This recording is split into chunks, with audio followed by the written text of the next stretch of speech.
guys? So today I wanted to do a video that I don't want to say it's been requested a lot, but it's something that I personally wanted to do for a long time, which is my fitness story. I wanted to share it because I feel like my history with diet and fitness and body image and stuff like that is such a long, extensive one, starting very clearly in my childhood. And I feel like it's something that a lot of people go through as well. I just want people to see, I don't know, what I've been through and to know that there's certain things that are just not okay and that you're also not alone, that if you've gone through this yourself, know that I've gone through it too and I've come out okay, or at least I feel like I have. So I'm just gonna hop right into this. So I would say my fitness story starts when I was a kid. My parents both have been overweight as my whole life, and I remember my mom dieting always. She's always been dieting since I was a kid. And I have an older sister who's 11 years older than me, so for as long as I remember, she was also dieting. I mean, I would be 3, 4, 5 years old and she'd be talking about dieting, and her and my mom would be drinking Slim Fast and working out together and whatever. Like, that was my world. And I was not a skinny kid either. I would say starting probably, I would say when I was like 4 and 5, I was like a little bit chunky, but like never someone that you'd be like, wow, your kid's like fat. But I would say it wasn't until I was like maybe 8 years old that I was actually like a really chunky kid. Again, not like fat, but like definitely was probably 10 or 15 pounds heavier than I should have been, which is a lot when you're only, you know, 7, 8, 9. And I remember my mom telling me that I needed to maybe lose some weight. And not in a mean way. Like, I would be like, Mom, do you think I need to lose weight? And she'd be like, well, you could probably lose a little, but you're fine, whatever. But I guess it was just my whole family was always dieting. Every woman that I knew was always dieting. So that's just what I started doing. I think I went on my first diet when I was 6 or 7. And I don't mean like I literally actually dieted myself, but that was the first time I said, I'm gonna go on a diet. Like, I'm gonna lose some weight. And I would say I started a diet or restarted a diet from the time I was 6, 7, 8 for forever. I remember being in 1st and 2nd grade and feeling so insecure next to the other girls in my class who were all super tiny. And I mean, I was a bigger kid in general. I was never like on the smaller side in terms of my frame or my height. I've been this height since like 7th grade, and I was always kind of the taller kid. And so being also like chubbier than pretty much most girls in my grade, I definitely was aware of it. I actually didn't remember this until recently, but my twin sister reminded me of how when we were kids, like 7 or 8 years old, I would cry myself to sleep at night because I was fat. And I thought that because I was fat, I was a bad person, or I was ugly and ugly was bad and fat was bad. And I think starting from a really young age, I blamed a lot of my, I don't want to say failures, but if there was something that I wanted and I couldn't get it or somebody else got it, I always blamed my weight. I remember when I was in 3rd grade, my class was putting on a production of the Annie play, and I wanted to be Annie so bad. And I auditioned, and the teacher was telling me that I was a shoo-in, and I remember at the last minute they had some other girl play Annie because she was a better singer than I was. And I remember I cried so much, and I remember locking myself in the bathroom at my parents' house and like just beating myself up for being fat because I was so convinced that they didn't want me to be Annie because I was fat. I remember in 5th and 6th grade when a lot of people were starting to go through puberty and stuff, I was going through puberty a lot faster. And so I, again, was just still bigger than most kids in my grade. And I remember every day in class, I would just stare, like, in a really obsessive way. I would stare at all of the skinny girls, and I would like, I don't want to say fantasize, but I would like fantasize about what it would be like to look like that. And I would see how they would get all the attention from the guys. And yeah, at like 5th and 6th grade, I cared about guys' attention. I started really young with that. I remember I would just wish, like as hard as a kid could wish for something, I would just wish to be skinny. And I knew I needed to eat better to lose the weight, but I don't think that I really put the 2 and 2 together, that like I needed to go on a diet and stay on a diet if I wanted to lose weight. You know, granted, I was not unhealthy. I was just like a huskier kid. I don't think I ever got made fun of for being fat until 5th grade. And I remember I was sitting in Spanish class and there was a kid behind me, and he was making fun of some girl in class. And I remember I tried sticking up for that girl, like, hey, don't make fun of her. And he turned to me and he said, hey fatty, Slim Fast. And I'm feeling the feeling right now that I felt when he said that. And it's just a deep embarrassment, where that feeling in your chest where it's like really fluttery and you feel like you're really shaky and you feel like your face is burning. I remember feeling that, and I just stared down at my notebook and was just like, that's it, I'm losing weight. Like, I have to do this, I have to do something. And again, I just didn't. I mean, I was a kid and I didn't really know about dieting. I just knew that I wanted to diet. I knew that my life would be better if I would diet. Flash forward to 8th grade, 9th grade, I had started fitting into my body a little bit better. I would say in 8th grade, I was like 5'6" and 140 pounds, which is not like huge. It's really not. For an 8th grader that's like a little bit taller and a little bit like heavier than maybe your average 8th grade girl who's like 5'2" and like 100 pounds. But I didn't stick out as badly at that point, but I think that is when I really started blaming my weight for a lot of the things in my life. I think it was around the time I was 13, and I think that's when I had my first like real boy situation happen, where I liked a guy and he started out liking me and then he decided he didn't like me, like 8th grade boy things. And it killed me. And I know it sounds so silly, and like we see 8th graders now who like go date and break up, but like, just put yourself back there. Like, remember back when you were in middle school and high school, and like when you got dumped by that guy, like rejection hurts no matter what, even if it's something as silly as like your 8th grade crush. But I remember that rejection just like flipped a switch in my brain, and I feel like I spent the next 2 years just in darkness. Everything about my life was very dark. I was very depressed, very sad. And then I remember at the end of my 9th grade year, the scale had gotten up to 150 pounds.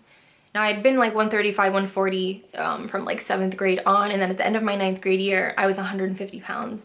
And at that point, I was like, enough is enough. Like, I have to do something. So I don't think I started out hating myself. I think I just ended up there. I remember there was a blog website that was really popular at the time called Xanga, Xanga. And there were a ton of like pro anorexia, pro bulimia blogs on there, much like I know that there is on Instagram nowadays. And I somehow stumbled across them, maybe when like looking for like dieting inspiration pictures, and I would see these girls who would starve themselves, and they would document how little they ate every day and how much they worked out, and they would obsess over calories and obsess over, how many calories they burned, how many calories they took in. And I started doing that. I started my own blog, essentially. I remember I would upload the most unflattering photos of my body on that site and just ridicule myself, like tear myself apart, like call myself names. And I would do that to try and motivate myself, because I felt like if I don't absolutely hate how I am right now, then I will never change. Sorry, it just breaks my heart thinking that that was my train of thought, when that's exactly what I fight so hard to not do ever again, and to not let other girls be like that. I remember I had journals that I kept under my bed that I would cut out pictures of like models and stuff, and I had them in, I would just tape them in, like page after page was just models on every page, and I would track what I ate that day, and I tried to eat like 500 calories or less every day. And I remember this like really started happening in the summertime of like after my 9th grade year, before my 10th grade year. And so I would just sleep in as late as I could every single day. And then I would finally get up at like 10 or 11, and I would just immediately get on the treadmill or the elliptical that my parents had in their basement. And I would just go and go and go until I like felt weak.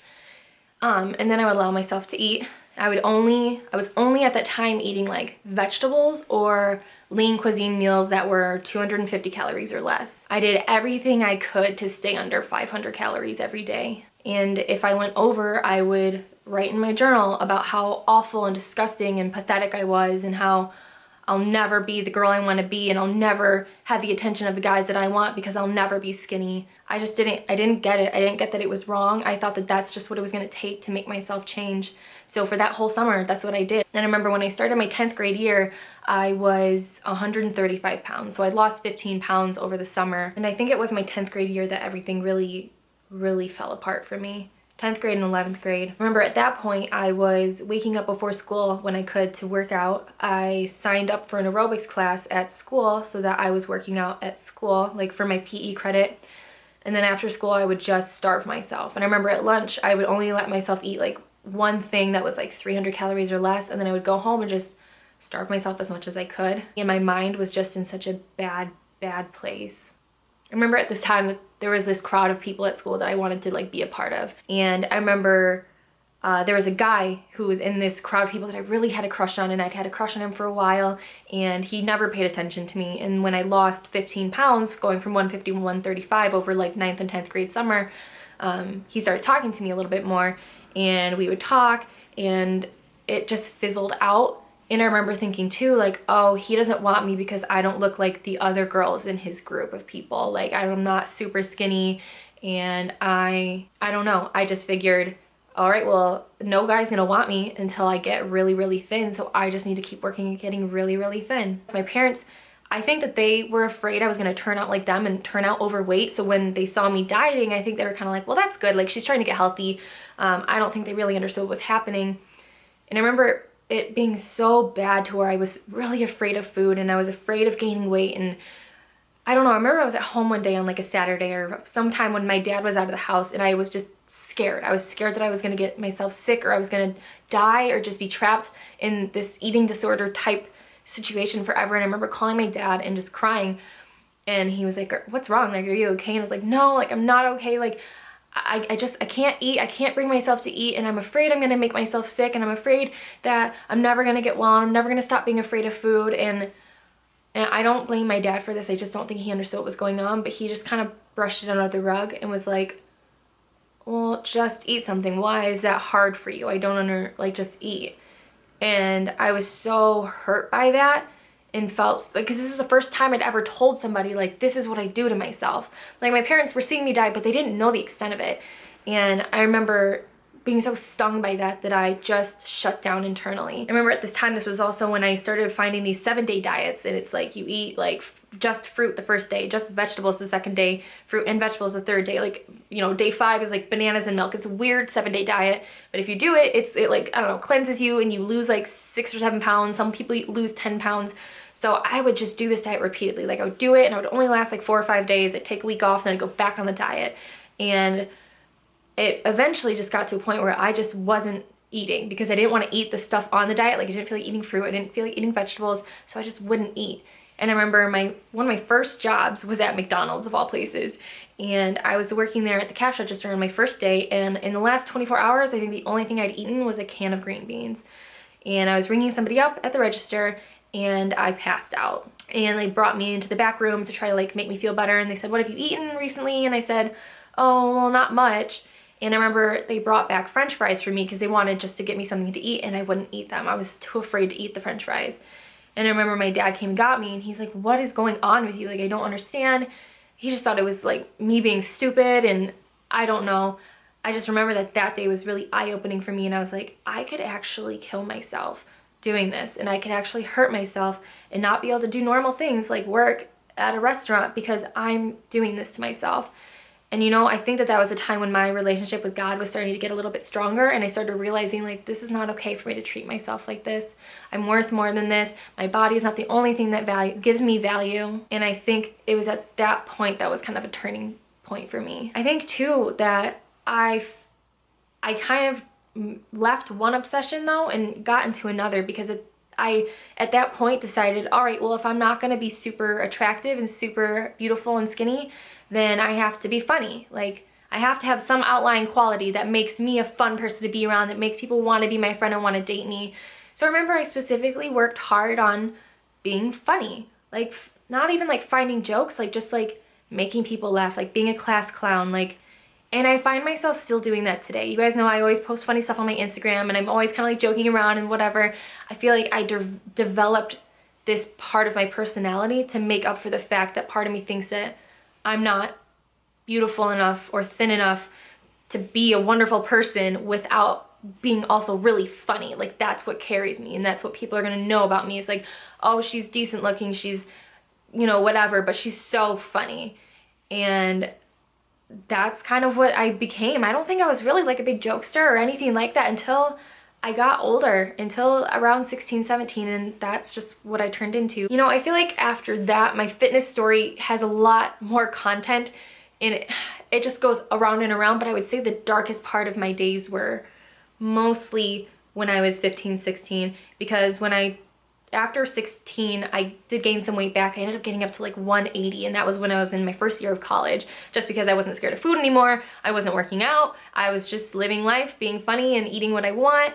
And I remember the day that I stepped on the scale and it said 180, and I was like, oh my God, like I'm so far away from where I want to be.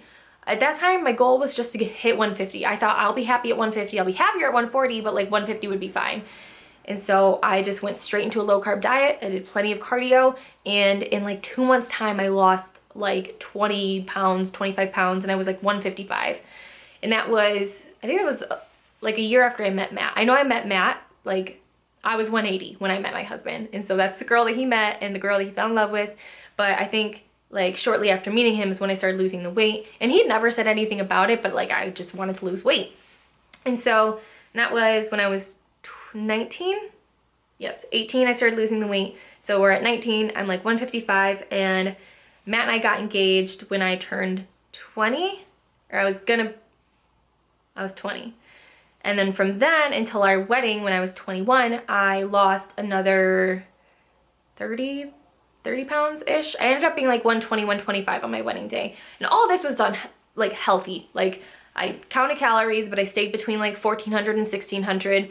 I worked out like 3 or 4 days a week at the most. I was not starving myself. I was not doing anything weird. I wasn't doing a 7-day diet. I just did it the healthy way, and it came off, and I was really, really happy. But I remember when I got to 120, I was like, I think I really want to be like 110, which, okay, for starters, my stage weight was 131. Let's just start there.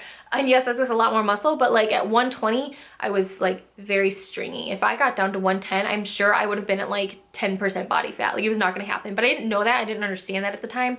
So I would say it was probably about a year after my wedding that I found out about competing in bodybuilding, and that was in like 2012, 2013. Early 2013, and that's when I started lifting, and lifting was fun for me. I, learned more about tracking macros, and that's when I started doing that. I started working with a trainer who was teaching me how to lift, so like this was all good and fine. And there's so much that I could say about the last 2 or 3 years of my life, but I feel like a lot of it is on Instagram. You guys kind of see where I'm at now.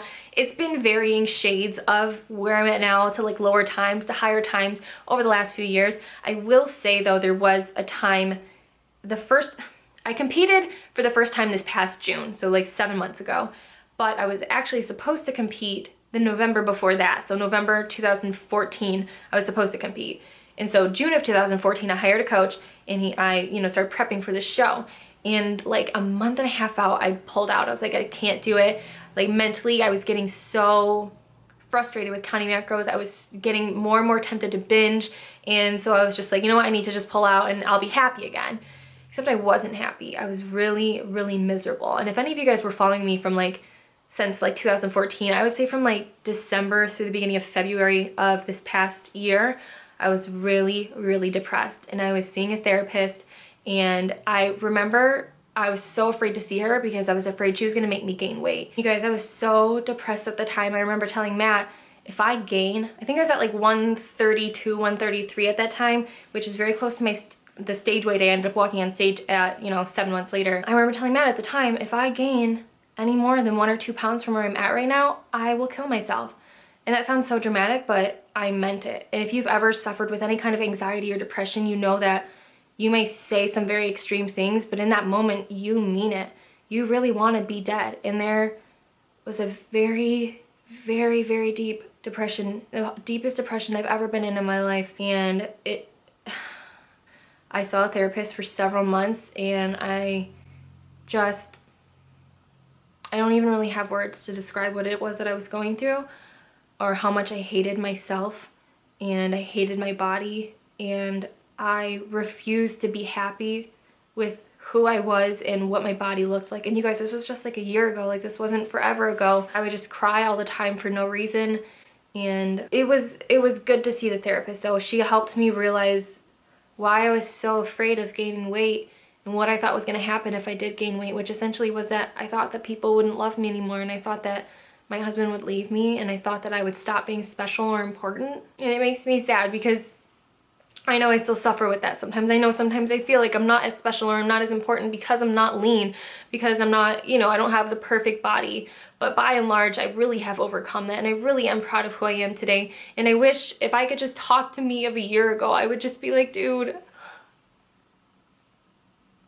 there are so many more important things in life than beating yourself up over not having the perfect body. No one actually has a perfect body. Like, do you realize that? No one actually has one. Even the people that you see in person or in magazines, no one has a perfect body. Everybody has something that they would think is not ideal. And that's okay. Like, that's the one thing that I think I got so much out of my therapy sessions, was that it's okay to not have a perfect body. The people that really care about you are not going to leave you because you gain weight. You are not going to stop being important or having value because you gain weight. One thing I always do now is I think of what Lynette from 10 years from now would say to Lynette of right now. And I know she would say, hey, relax a little bit. Like, do something for yourself that's for something other than your body. And so I do. That's what I've really tried to do the last 6 months of my life after I did compete last June, is to just not make my body my #1 priority and my #1 focus. Because, okay, so say I stick to a perfect diet. Say I become the leanest person ever and I'm perfect and everything about my appearance is perfect. But if it costs my happiness and my mental sanity and my relationships with my family, and at the end of my life, all I can say is that in my 20s and 30s and 40s, I had a perfect body, but the rest of my life was pure chaos, like, is that worth it? I feel like this whole fitness story is gonna be such a mess. I don't even know how I'm gonna piece this together to be a video. I'm everywhere. But I will say that right now, I am the happiest I think I've ever been. I've been happy about my body and happy with myself for 7 or 8 months now. I'd say, probably close to a year. Probably after that dark season of depression at the end of at the beginning of last year in 2015, I think I really did open my eyes to what really matters in this life and changed my perspective to see things outside of my body and see what's important other than just how I look. And I've also learned to love myself and learn to value myself other than the fact that I'm funny, other than the fact that I'm attractive, or that I have this kind of a body. So yeah, that's gonna wrap this video up. Thank you guys for watching as always, and I will see you in the next video.